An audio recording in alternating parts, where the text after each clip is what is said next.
Have you ever set aside time for your side hustle, but when the moment comes, you just can't get yourself to focus and actually get anything done? I know because I used to make the same mistake. I'd block out big projects on my calendar only to find my mind drifting off track. Turns out time wasn't the real problem, it was energy management. And when I treat every single task like they each had their own energy rating, everything changed. In this video, I'll show you how to energy rate your task so you can align them to the best times of your day and schedule it in the right order so you can consistently move your business forward without exhaustion, even if you only have 5 hours a week. The first thing to recognize is that not every hour of the day are created equal. And a lot of the time, people get really ambitious when they're trying to schedule their day. They schedule in big projects and high demanding work during a period of time where they simply don't have that much energy to give. I used to be that ambitious person trying to film a whole video or scripting my video after an exhausting day. And what ended up happening is that I just couldn't get the work done or I do it very poorly. So the quality is really bad and I end up having to do everything again, wasting those really precious limited hours that I have outside of my day job.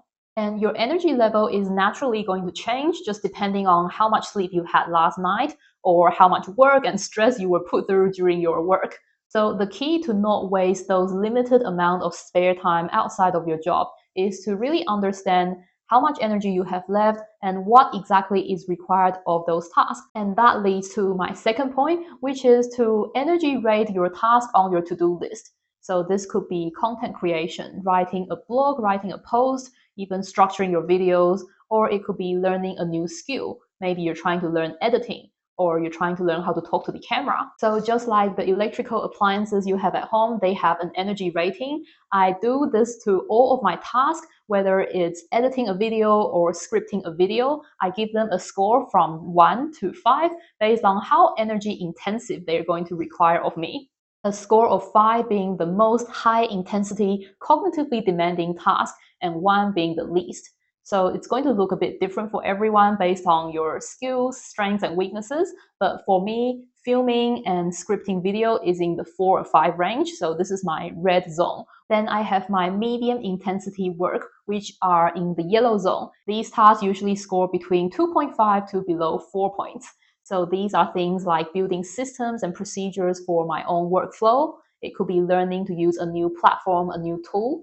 And finally, we have the green zone, which is between 1 to 2. And these are really light tasks that I don't really need a lot of focus and concentration, a lot of brain power to get them done. So these tasks involve writing descriptions for my video, replying to comments, creating thumbnails, and promoting videos on other platforms. So in this step, you're going to write down every single task that you need to do in your business, in your side hustle or assignment, and go ahead and rank them from 1 to 5 based on how energy intensive they are to you.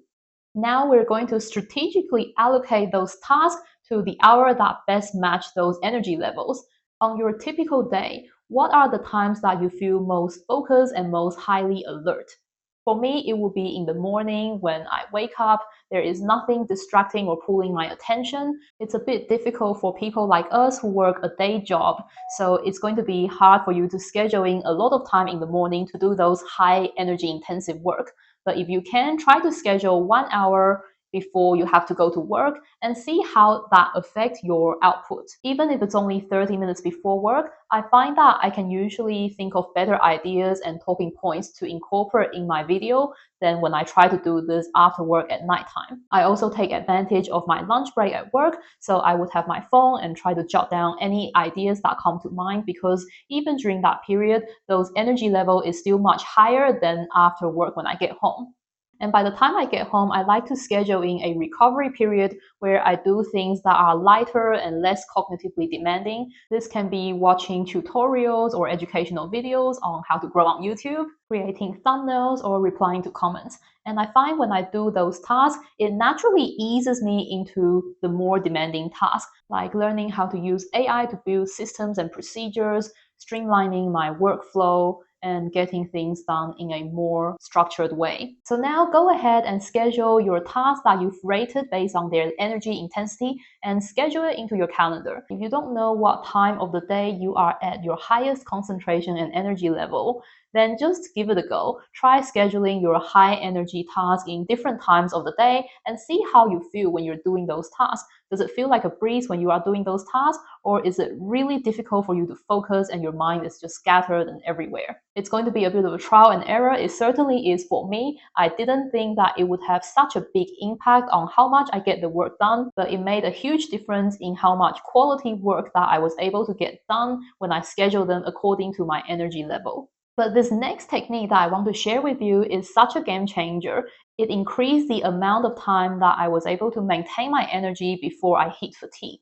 And I call that the energy sandwich technique. This is where the order of work is also very important to maintain that energy and momentum. So instead of scheduling those high intensity red zone activities like scripting a video, filming, making digital products, all in one go, I would break them up so I can do filming and then I would do something light like creating thumbnails or do something physical such as a short workout, go for a shower, then I would come back and work on my digital products or work on editing a video. I find that when I intertwine those high and low intensity work together, mixing in some physical work, I end up being able to accomplish more because every time I do something physical, it resets my brain and just refreshes my mind. So when I come back to do more work, I feel like I have more energy again. The trick is to just shuffle your work so you are mixing your physically demanding job with your cognitively demanding job in between so that you don't end up feeling burnt out and hitting that cognitive fatigue faster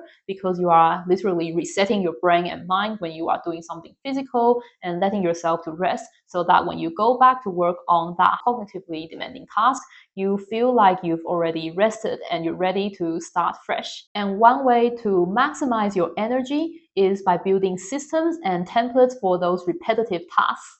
If you would like to see my exact AI prompts and templates for my content creation, let me know in the comments below. Make sure you subscribe to my channel because I drop a new video every week on systems and strategies for solopreneurs just like you.